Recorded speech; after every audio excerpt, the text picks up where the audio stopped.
ئەمڕۆ ئێمە وەک ستافی مەڵبەندی هەشتی سوڵانی کۆمەڵی ئیسلامی هاتین سەردانی شارۆچکەی هەریر بەسەرکردنەوەی برایانمان لە ئەنجومەنی هەریر بەسەرکردنەوەی ئەو تیمانەی کە لە مەڵبەند بڕیاردرا بوون کە بانگەشەی هەڵبژاردن بۆ سەرخستنی لیستی کۆمەڵی ئیسلامی ژمارە 104 بۆ ئەنجومەنی نوێرانی عێراق. من لێرە وەکو مەڵبەند سوپاسی هەموو برایانە ئەکەم لە ئەنجومەنی هەریر کە بە شەو بە ڕۆژ گەرم و گوڕن بەتینن لەسەر ڕێکلامکردن و بانگەشەکردنی بۆ هەڵبژاردنەکانی پەرلەمانی عێراق.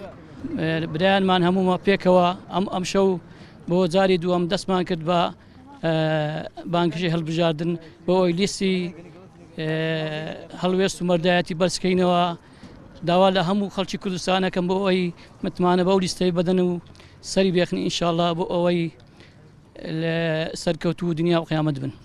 وەکو گەنجێک لیستی کۆمەڵی ئیسلامی کوردستان خاوەن هەڵوێستی خۆیەتی و بڕیارەکانی حیزب و بڕیارەکانی لە حکوومەتدا جێی پەنجەی دیارە و لە بەرژەوەندی ئەو خەڵکە کارەکات و ئاوێت بژێوی ئەو خەڵکە بەرەو پێش بچێت و لە داهات و ئایندەیەکی گەشت بۆ خەڵکە دابین بکات.